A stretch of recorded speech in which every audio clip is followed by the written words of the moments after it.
Quel secret cache l'épisode 5 de House of Dragon saison 3? Bonjour à toutes et à tous, ici Mordred, et aujourd'hui, comme chaque semaine, on fait l'analyse détaillée, mais aussi le décryptage des références, puis un petit point sur les différences, et enfin une section spoiler, avant laquelle je vous préviendrai bien entendu, sur ce nouvel épisode de House of Dragon. Il y a énormément de choses à dire, comme chaque semaine, alors on perd pas de temps, on y va tout de suite. Vous êtes prêts? C'est parti. Cet épisode 5 nous permet de retrouver Aemon Targaryen pour la première fois depuis sa blessure dans l'épisode 2. Il est effectivement en convalescence à Harrenhal et c'est Alyce qui joue tout à la fois les rôles de guérisseuse, de protectrice et de figure maternelle. Protectrice car elle reçoit et détourne les nombreux chasseurs de primes qui viennent tenter leur chance à Harrenhal pour obtenir la récompense promise à Keturah Aemond, mais c'était sans compter Alyce qui veille au grain à sa manière, toute sorcière qu'elle est. Et ça fonctionne la première fois avec cette histoire terrifiante sur Harrenhal et les seins de chauve-souris qui se déchaînent à point nommé, y a pas à dire, quand elle a envie, Alyce peut être très impressionnante. Aemon, de son côté, semble être sujet à des rêveries particulièrement affligeantes. Malheureusement, on n'en aura pas vraiment la teneur puisque la série préfère uniquement les suggérer plutôt que de nous les montrer, sans doute en réponse à la grogne des fans durant la saison 2 et les nombreuses visions de Daemon à l'époque. Toujours est-il qu'Aemon rêve que son frère Aegon le tourmente et que Vhagar l'abandonne. On a affaire à un jeune prince particulièrement seul et apeuré, parfaitement joué par Ewan Mitchell. Elena semble avoir vu son frère brûler mais sans flamme, nous dit-elle, mais qu'est-ce que ça veut dire ? Sans doute une énigme pour nous faire comprendre qu'elle a perçu Aemon de se noyer dans un abîme de rêves tortueux, un rappel également aux flammes qui ont englobé Aegon lors de la bataille de Repos des Freux, sous l'impulsion d'Aemon de justement. En tout cas, Aemon est au plus bas, sans sa dragonne Vhagar, et il l'exprime de la manière la plus enfantine possible, lorsque, enlacé par Alice Rivers, il l'appelle tout simplement mère, alors qu'elle tente de le rassurer. On a ici un parallèle assez criant avec la position quasi fétale qu'il adoptait avec Sylvie dans la saison 2, et Alyce qui le rassure en lui chuchotant à l'oreille. Il semble qu'Aemon cherche dans les femmes qui l'entourent une nouvelle mère. Cette thématique de la maternité reviendra à de nombreuses reprises dans cet épisode d'ailleurs. Mais de protectrice, Alyce devient aussi la protégée dans le film de cet épisode 5, car lorsque de nouveaux chasseurs de primes la saisissent, elle n'arrive pas à s'en défaire et c'est Aemon qui la libère avec brio. Le rapport de force semble en tout cas s'équilibrer entre Alice Rivers et Aemon, car là où il terminait à ses pieds à la fin de l'épisode 2, cette fois tous les deux terminent la scène à terre. Une manière plus ou moins subtile de nous faire comprendre qu'ils vont se relever ensemble ou que l'un des deux prévaudra sur leur relation. Tourmenté, Aegon l'est également à Repos des Freux, une garnison qu'il quitte en espérant aller auprès de son frère dont il souhaite se venger. Le roi déchu s'en prend d'ailleurs à Larys, qui lui recommande de rebrousser chemin. Mais Aegon n'en démord pas. S'il est dans cet état, c'est de la faute d'Aemon, et il va le faire payer pour ça. On a ici d'ailleurs deux scènes où les deux frères parlent l'un de l'autre, avec des paroles pleines d'une jalousie mutuelle. L'un était avantagé dans la vie, l'autre était cruel, mais tous les deux sont d'accord pour dire que leur mère aimait plus l'autre. Encore une fois, le thème de la maternité problématique, et on verra à quel point Alicent peut l'être à nouveau dans cet épisode 5. Toujours est-il que Larys en a assez de faire face aux constantes jérémiades d'Aegon, et le lui fait bien savoir. Le conseiller du roi et son unique suivant et protecteur se laisse un rare accès de franchise qui envoie Aegon sur les roses et lui donne ses 4 vérités dans un passage que j'ai personnellement beaucoup aimé. Aegon finit d'ailleurs par accepter le plan de Larys, mais c'était sans compter le retour inattendu de Tywland Lannister. Le maître des navires réapparaît après avoir été balancé par-dessus bord par Shara Koloar avec son armure entière sur le dos. C'est donc le deuxième, avec Corlys, à survivre à une noyade en armure, mais c'est surtout une nouvelle confirmation que l'adage « s'il n'y a pas de cadavre, il n'y a pas de mort » est bien réel. On voit d'ailleurs que le retour de Tywland a le potentiel de changer toute la dynamique entre Larys et Aegon, car le Lannister n'est pas du tout d'accord avec le fort. La séquence se termine par Janos, le chef de la garnison, qui découvre la véritable identité d'Aegon avant que celui-ci ne se jette sur lui et ne le tue avec l'écaille qu'il avait récupérée sur Feu du Soleil. L'arme du crime est tout sauf anodine évidemment, puisque c'est l'ersatz de Sunfire qui lui donne la force de reprendre un tant soit peu le contrôle sur la déchéance dans laquelle il est empêtré. Comme si son dragon, bien qu'apparemment mort, lui donnait encore la force d'avancer et de reprendre une certaine forme de pouvoir sur la situation. Comme je le disais, la présence d'Alicent pèse sur un certain nombre d'hommes dans cet épisode. C'est le cas de ses deux fils aînés, Aegon et Aemond bien sûr, mais c'est aussi le cas de Criston Cole, son amant.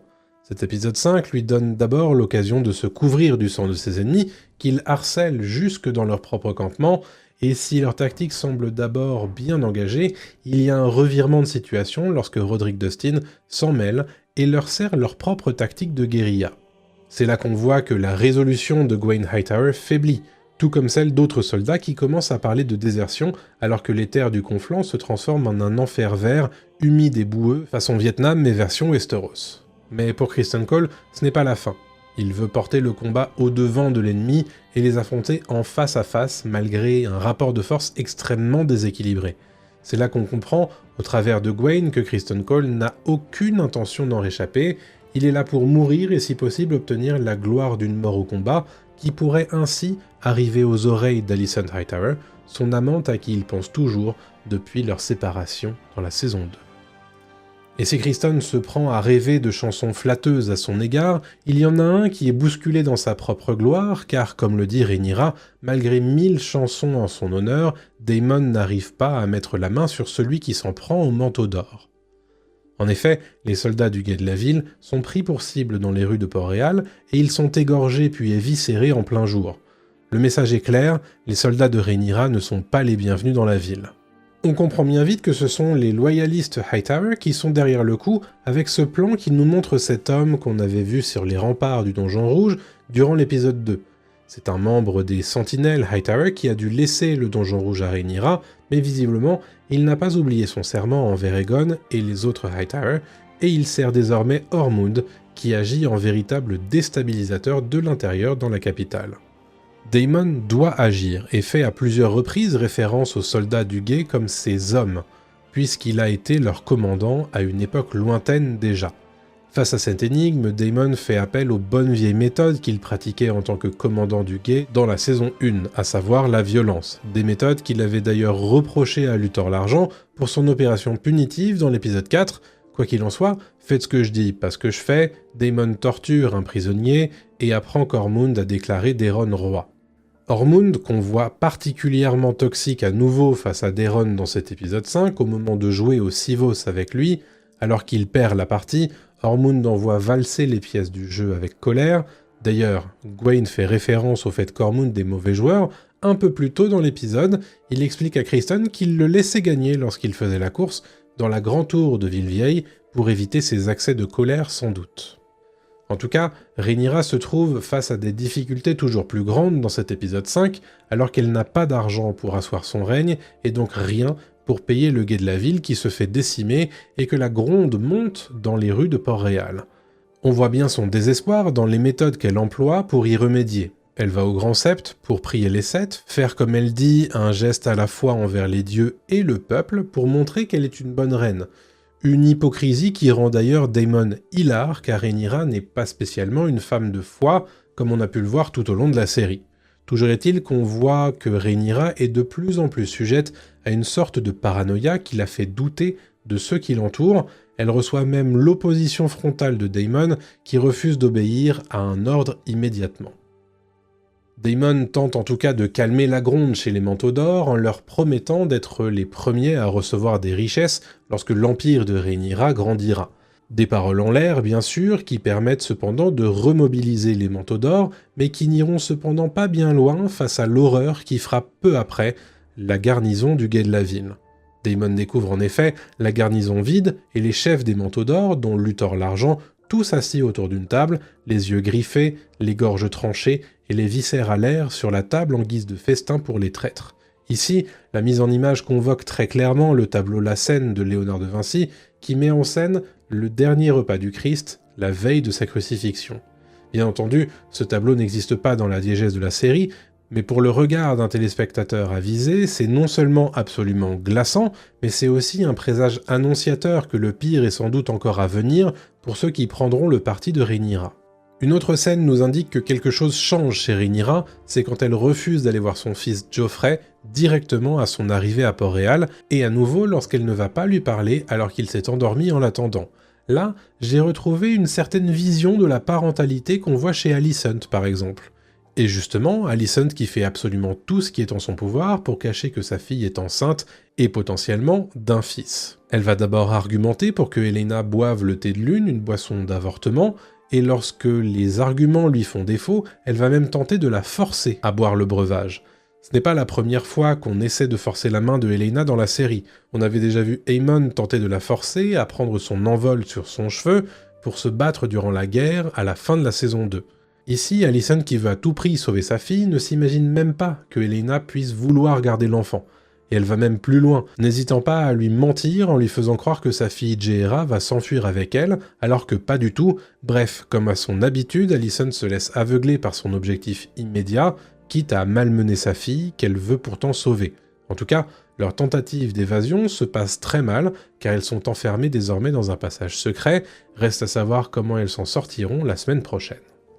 Je voulais aussi mentionner que Elena semble à nouveau très prise par ses propres considérations. On la voit très proche d'une cage à oiseaux, ou plutôt à insectes, dans laquelle on voit ensuite une chenille, cette même chenille qu'on la voit décrire à Jaehaera dans le jardin comme un insecte qui mange les feuilles de Nocsombre. Le Nocsombre qui d'ailleurs pousse spécifiquement à Villevieille, et c'est une plante empoisonnée. Et lorsque Elena découvre qu'elle ne peut pas sortir de sa chambre, elle va d'abord voir cette cage, puis elle demande, avec une certaine insistance, à voir la lune. Elle dit même qu'elle doit voir la lune. Bon, je vais pas vous faire croire que j'ai exactement compris de quoi il s'agissait, alors je vais vous donner ma théorie et vous me donnerez les vôtres dans les commentaires. La dernière fois qu'on a vu Elena dehors de nuit, c'était à la fin de la saison 2, et elle regardait justement la lune au moment où elle se trouvait dans la vision de Daemon. Si ça se trouve, dans cet épisode 5, Elena veut absolument voir la lune, car elle voudrait utiliser cette espèce de don de communication par-delà la distance avec Aemon qui se trouve à Harrenhal. Le fait qu'elle soit ainsi piégée derrière la fenêtre renvoie alors à cette cage à insectes, dans laquelle se trouve pas n'importe quel insecte d'ailleurs, puisque c'est une chenille, et on sait que les chenilles sont promises à devenir des papillons, l'insecte de la métamorphose elle-même. Tout ceci renvoie donc à une symbolique où l'on vient renfermer ce qui cherche à évoluer, à se transformer. Et qu'est-ce qui évolue et se transforme plus qu'une femme enceinte et son enfant à naître ? Bref, c'est sans doute un peu léger pour vraiment pouvoir théoriser, mais je suis curieux de savoir ce que vous y avez vu de votre côté. Avant de parler des nombreuses références de cet épisode 5 de House of Dragon, je voulais vous rappeler que si vous appréciez la série mais aussi l'univers de Game of Thrones en général, vous êtes exactement au bon endroit. Tout au long de la saison 3 de House of Dragon, je vous proposerai des réactions, des analyses d'épisodes et des théories chaque semaine, mais aussi un live de débrief tous les mardis soirs à 21h, alors n'oubliez pas de vous abonner avec la cloche pour ne rien rater des prochaines vidéos. On est bientôt aux 30 000 abonnés, donc ça me ferait vraiment très plaisir que vous appuyiez sur le bouton s'abonner. Merci à tous. Qui dit nouvel épisode dit de nombreuses nouvelles références, et il y en a encore beaucoup dans cet épisode, alors c'est parti. L'épisode s'ouvre quasiment immédiatement sur la mort de Peter Piper. Il s'agit du seigneur de la maison Piper, basé à Château-Rosière ou Pink Maiden Castle, dans le Conflent. Vassaux de la maison Tully, les Piper ont pour blason une vierge dansante sur champ bleu. Durant la danse des dragons, les Piper ont pris le parti de Rhaenyra Targaryen et non d'Aegon II. Pour la petite histoire, Peter Piper dans le livre fait partie des seigneurs riverains victorieux face à Jason Lannister lors de la bataille de la rue Furk qu'on n'a pas vu dans la saison 3. C'est même lui qui adoube l'écuyer Pat de Longfeuille qui tue Jason Lannister dans le livre. Dans l'épisode 5, Oscar Tully veut faire traverser son armée par le pont de Pierre-Moutier, ou Stony Sept en anglais. C'est une ville située dans le Conflent, à l'ouest du lac de l'Œil-Dieu, et au sud de Château-Rosière, la forteresse des Piper.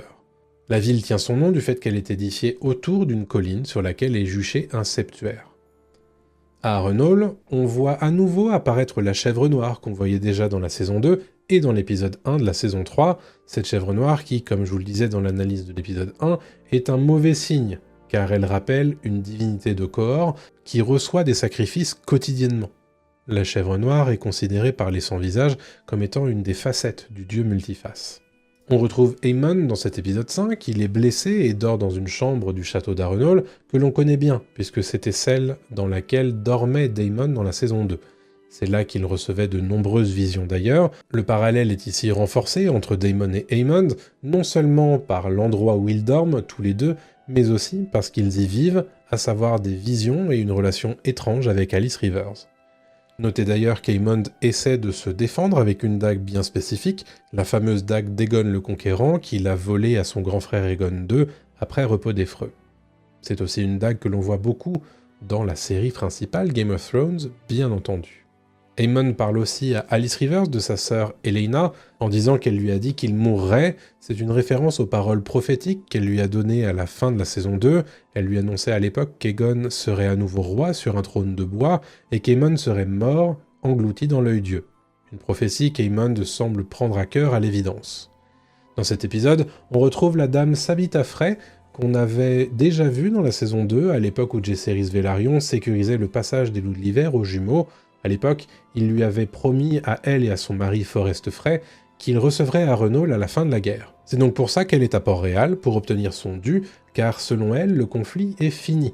Pour la petite histoire, dans le livre, le mari de Sabitha Frey est mort peu après la bataille de la Berge du Lac, la fameuse curée des poissons qu'on a chantée dans l'épisode 2. Elle dirige alors la maison Frey après sa mort. Il ne vous aura certainement pas échappé que Sabitha Frey dénigre la prime de Rhaenyra, arguant que n'importe quel chevalier errant pourrait s'adjuger le château de Harrenhal. Depuis Night of the Seven Kingdoms, vous savez tous très bien ce qu'est un chevalier errant, à savoir un chevalier sans terre qui parcourt Westeros de mission en mission, comme c'est le cas d'Arlan de l'Arbresous et Duncan le Grand par exemple, et comme vous l'avez bien senti dans les paroles de Sabitha Frey, les chevaliers errants sont plutôt mal perçus par les nobles, qui les considèrent comme à un mauvais jour de devenir des bandits. Je vous renvoie à ma vidéo sur les chevaliers de Westeros si vous voulez en savoir plus.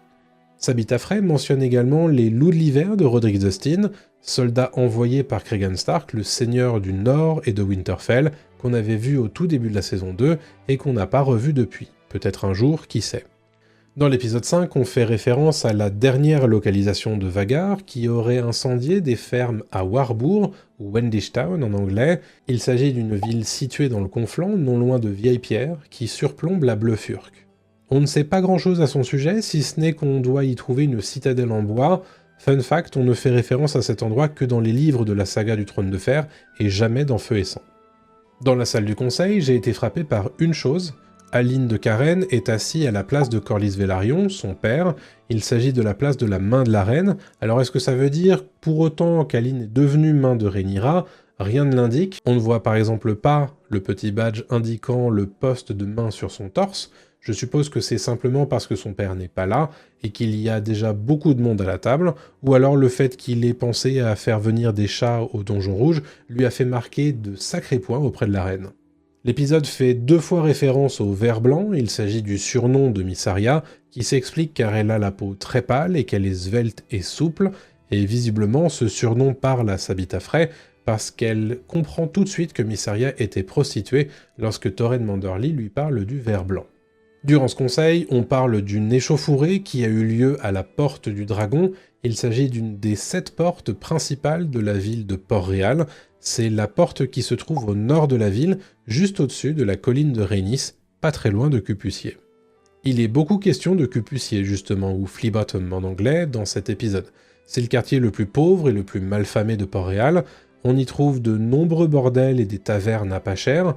Cupucier est aussi connu pour ses ruelles tortueuses, ses maisons tellement proches les unes des autres qu'elles pourraient presque se toucher. On en a eu une représentation très fidèle d'ailleurs dans Night of the Seven Kingdoms par exemple.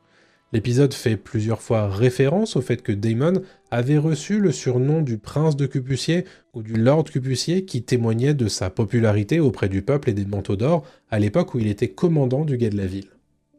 Dans sa promenade dans la forêt de Repos des Freux, Larys explique à Aegon que l'heure du rossignol est passée depuis longtemps. Dans l'univers de Westeros, on exprime le passage du temps selon quelques heures qui sont représentées par des animaux le plus souvent. On parle de l'heure de la chauve-souris par exemple, comme celle où le soleil se couche. L'heure de l'anguille arrive 1 heure plus tard, puis vient l'heure des fantômes qui correspond sans doute à minuit. Ensuite vient l'heure de la chouette, quelques heures plus tard, puis l'heure du loup, qui correspond au moment où il fait le plus nuit, et enfin vient l'heure du rossignol, sans doute un peu avant l'aube. Gwaine Hightower évoque la grande tour de Villevieille. Il s'agit du gigantesque phare qui surplombe la ville de Villevieille à l'embouchure de l'Hydromel. C'est dans cette grande tour que vivent les Hightower, à qui elles donnent leur nom d'ailleurs. C'est aussi cette tour que l'on voit sur les armoiries de la maison Hightower, dont la devise n'est autre que « Nous éclairons la voie », en référence au phare bien sûr. Dans les rangs des soldats de l'armée de Criston Cole, on voit des Hightower bien sûr, mais il y a aussi deux blasons d'intérêt qui apparaissent, le blason Roseby d'abord, puis le blason Castelfoyer, ou Stockworth en anglais, ensuite. Il ne vous aura pas échappé que ces deux maisons sont normalement fidèles à Rhaenyra. Mais durant la saison 2, Criston Cole et son armée ont pris les deux forteresses qui se trouvaient sur son chemin avant Repos des Freux. La main d'Aegon a ensuite laissé le choix aux soldats, mourir ou bien rejoindre ses rangs. Chose qu'il a d'ailleurs aussi fait à Sombreval ou Duskendale, c'est donc pour ça qu'il y a des soldats de ces maisons dans son armée en saison 3. Alors que l'agent d'Ormund lui envoie un message par pigeon voyageur, on peut voir un plan de la ville de Port-Réal avec deux de ses éléments les plus importants. À gauche, on peut voir le Grand Sept, qui n'est autre que le lieu où siège le Grand Septon. C'est aussi là où Alicent et désormais Rhaenyra vont prier dans la série. Et à droite, on a Fosse Dragon, l'endroit où vivent les dragons de la maison Targaryen à Port-Réal. Une manière subtile de nous rappeler à quel point ces deux croyances sont opposées dans la ville, ne serait-ce que géographiquement parlant, mais aussi de nous montrer à quel point ces deux lieux sont proches, mine de rien. En parlant d'Ormund Hightower justement, sa scène est peut-être courte, mais elle est pleine de références. Déjà, il joue avec Daeron à un jeu assez spécifique, le Sivos, qui est un jeu de stratégie qu'on pourrait rapprocher des échecs. Sachez d'ailleurs que le jeu vient directement de Volantis, une des cités libres d'Essos. Je vais pas rentrer dans le détail, mais vous aurez noté que certaines pièces spécifiques du Sivos représentent des éléments typiques de Westeros, dont le dragon par exemple. Je tiens d'ailleurs à envoyer un remerciement particulier à Esclarmonde qui m'a envoyé cette référence sur le serveur Discord, n'oubliez pas de le rejoindre. Daeron mentionne les conflits ayant marqué différentes maisons, il parle des Greyjoy, des îles de fer, les Piques, une maison du Bief située à Stelpeak, les Ogris, basés à Froide-Douve à cette époque. Daeron parle aussi des Jardiniers, ou les Gardeners en anglais, qui sont les anciens suzerains du Bief, avant leur extinction par Aegon le Conquérant, lors de la bataille du Champ de Feu. C'est à eux que les Tyrell ont succédé, alors qu'ils n'étaient que leurs intendants à l'époque. Enfin, Daeron évoque la maison Dane, qui se trouve au Météore, à Dorne, au sud-ouest des Montagnes Rouges. C'est d'ailleurs une maison dont l'épée ancestrale porte le nom de Aube, ou Dawn en anglais, qui donne à son porteur le titre d'épée du matin, dont le plus connu à l'époque de Game of Thrones est Arthur Dayne, garde royal d'Aerys II Targaryen.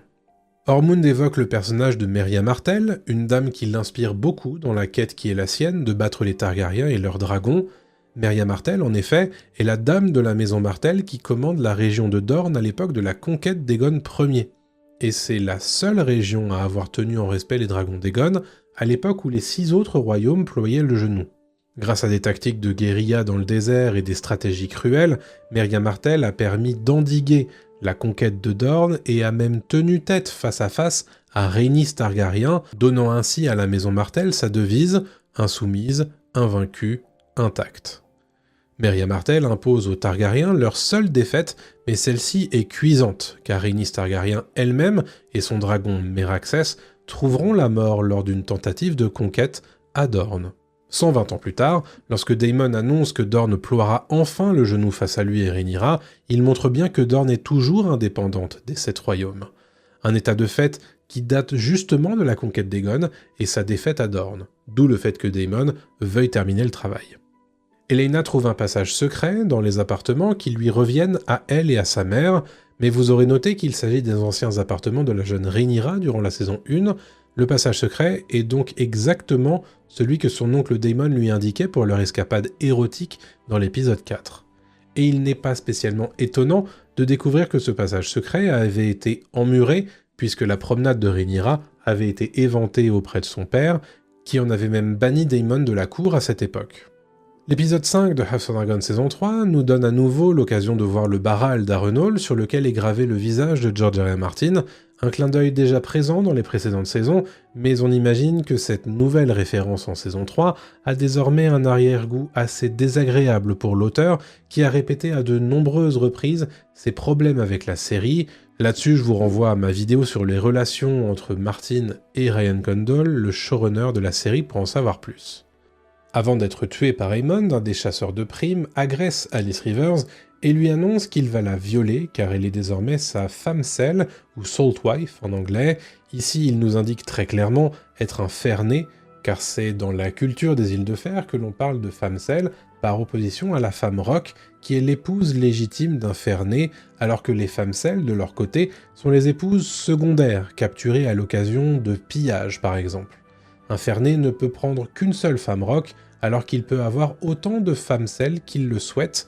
C'est d'ailleurs un symbole de pouvoir pour le fer-né qui en a beaucoup.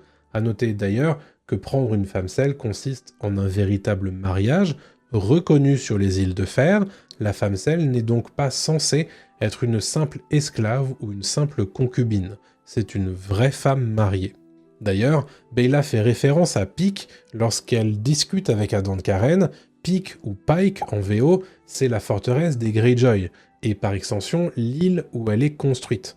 C'est là que la maison Greyjoy vit, elle qui administre l'île et l'archipel des îles de fer. Les Greyjoy ont un blason qui représente un kraken jaune sur fond noir.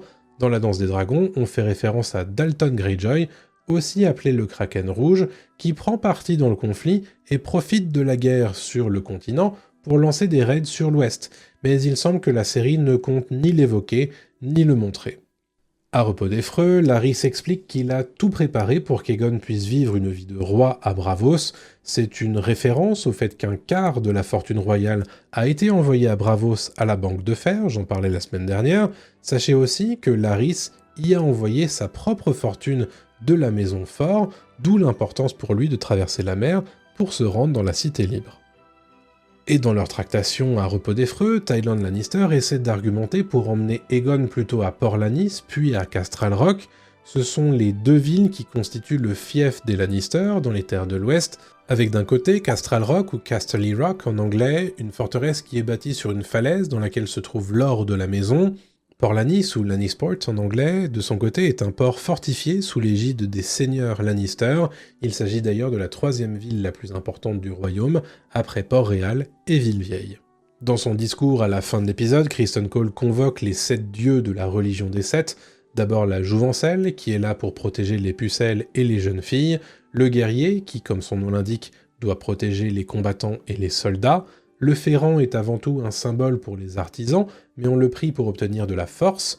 L'aïeul est invoqué pour obtenir la sagesse et montrer le chemin. La mère incarne la miséricorde et protège les mères et les enfants. Le père, comme j'en parlais la semaine dernière, est un symbole de justice. Et enfin, l'étranger incarne la mort. C'est lui qui doit emmener les morts vers l'au-delà, d'où le fait que Criston Cole lui demande de leur accorder le repos. Avant de parler des différences entre Feu et Sang et cet épisode 5, sachez que mes abonnés soutiens ont reçu cette vidéo en avance, mais aussi reçoivent chaque semaine de nombreux contenus exclusifs. Comme des réactions nostalgiques, en ce moment on se fait la saison 1 de Rome sur HBO, et des lectures de Feu et Sang bien entendu. Si c'est le genre de choses qui peuvent vous intéresser, rejoignez la chaîne YouTube, ma page Ulule ou bien Ko-fi, et faites partie des vrais dragons qui soutiennent la chaîne, un grand merci à eux. Cet épisode 5 marque à nouveau de nombreuses divergences avec le matériau original qu'est Feu et Sang. Je vous en propose un petit listing assez rapide, là tout de suite. Commençons par Criston Cole. Dans le livre, il n'a pas de moments désabusés comme dans la série, et il ne semble pas non plus avoir des envies suicidaires ou glorieuses comme celles qu'il exprime dans cet épisode 5. Pour ce qui est d'Aemond, il n'est pas fait mention de blessures à Harrenhal pour lui, et il n'y a pas non plus de prime mise sur sa tête par Rhaenyra, donc il n'est pas nécessaire pour Alice de gérer de nombreux chasseurs de primes qui souhaiteraient venir le tuer à Harrenhal pour récupérer le château. Du côté de Port-Réal, Alicent et Helaena sont effectivement les prisonnières de Rhaenyra dans le livre, mais il ne me semble pas qu'elles tentent de s'évader comme c'est le cas dans la série. C'est en partie parce que son enfant est déjà né et a été exfiltré de Port-Réal avant la prise de la capitale. Il n'y a pas non plus de meurtre en série de Manteau d'Or à Port-Réal, orchestré par Ormond, ou quoi que ce soit de ce genre dans Feu et Sang. Il n'est donc pas d'enquête menée par Daemon, ni de festin des traîtres comme le montre le plan final de l'épisode. Par ailleurs, le lutteur d'argent du livre ne meurt pas du tout à ce moment-là dans Feu et Sang. Le livre ne mentionne d'ailleurs aucunement de volonté d'Ormond de déclarer Daeron roi, il ne fait donc pas frapper de pièces à son effigie non plus. Je le mentionnais dans mon analyse de l'épisode 1, Tyrion Lannister ne meurt pas dans la bataille du Gosier dans Feu et Sang, et il se trouve donc qu'il ne meurt pas vraiment dans la série à ce moment-là. Sachez en tout cas qu'il n'était pas impliqué de cette manière dans la bataille du Gosier et que Feu et Sang ne mentionne pas du tout qu'il soit allé auprès d'Aegon et de Larys, dont de toute façon les pérégrinations ne sont pas connues dans le livre à ce stade. Enfin, une dernière divergence que j'ai notée, il n'y a pas de rapprochement entre Adam et Baela dans le livre. Ici, il semble que ce soit le Adam de la série qui s'intéresse à Baela, plus qu'autre chose, mais ça n'existe quoi qu'il arrive pas dans le livre. S'il y a d'autres différences qui vous ont marqué dans cet épisode, dites-le moi dans les commentaires, ça m'intéresse grandement. Je voulais dédier une petite section spoiler uniquement pour les lecteurs de Feu et Sang ici, pour évoquer quelques thématiques qui me semblent intéressantes dans cet épisode 5, donc évidemment on se laisse ici pour les non-lecteurs. Si vous n'avez pas lu le livre, sachez que la suite de la vidéo va spoiler, donc attention spoiler, si vous me quittez là, n'oubliez pas de vous abonner à la chaîne pour ne pas rater mes futures vidéos. Lors du conseil restreint, Torren Manderly fait une réflexion concernant Cupucier. Il explique dans ses mots que ça a toujours été un royaume indépendant, un monde à part, ingouvernable.